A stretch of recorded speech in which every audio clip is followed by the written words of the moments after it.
மனம் செய்யும் வாணிபமே மனிதனுடைய வாழ்வின் வளம்.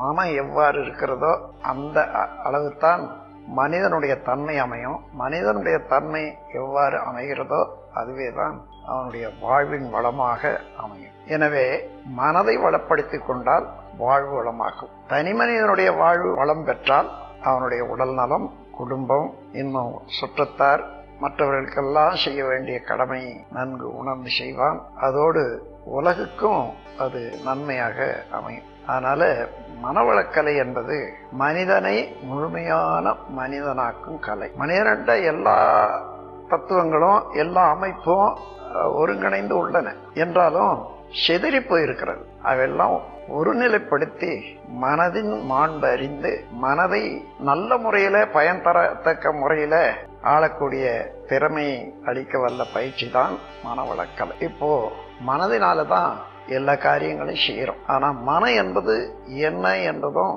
எவ்வாறு அது செயலாகிறது என்றதும் தெரிந்தவர்கள் எத்தனை பேர்? விஞ்ஞானிகள் கூட மனதை பற்றி பேசும்போது நரம்பு இயக்கங்களை பற்றியும் அதனால உடல் இயக்கங்களை பற்றியும் தான் பேசுவாங்களே தவிர மன என்ற அருவமான பொருளை பற்றி விஞ்ஞானிகள் கூட இதுவரையும் ஆராய முடியவில்லை.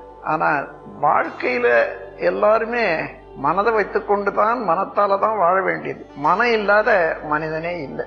ஆனா எந்த செயலுக்கும் முன்ன மனம் வேண்டியதா இருக்கிறது. அப்ப வாழுகின்ற மக்கள் எல்லாம் மனதை பற்றி தெரிந்து கொண்டு வாழற போதுதான் அதனுடைய உயர்வை சிறப்பை அறிந்து நல்ல முறையில பயன்படுத்திக் கொள்ளலாம். மனிதனுக்கு உறவு வேண்டும், நல்ல உறவு வேண்டும். தனக்கும் சமுதாயத்துக்கும் நல்ல உறவு வேண்டும், தனக்கும் குடும்பத்தில் உள்ளவர்களுக்கும் நல்ல உறவு வேண்டும். இந்த உறவை நல்ல முறையில பாதுகாத்துக் கொள்றதுக்கு இந்த அகத்தாய்வு பயிற்சி தான் உதவியா இருக்குது. ஏன்னா ஆசை சீரமைப்பு, சினம் தவிர்த்தல், கவலை ஒழித்தல் இவற்றையெல்லாம் விட்டு இயற்கையை பற்றிய தெளிவான தத்துவங்கள் எல்லாம் உணர்ந்து கொண்டா யாரை பார்த்தாலும் இறைவனுடைய திருவுருவம் தான் எண்ணம் வரும். அப்ப மதித்து நடக்கும்படியான ஒரு பெருமை மனிதனுக்கு உண்டாகும். அப்படி நடக்கிற போது நட்பு, எல்லாரோட நட்பு ஓங்கும். இதனால நீங்க செய்யற செயலெல்லாம் நல்ல செயலாகவே இருப்பதனால பதிவுகள் எப்படி இருக்கும்?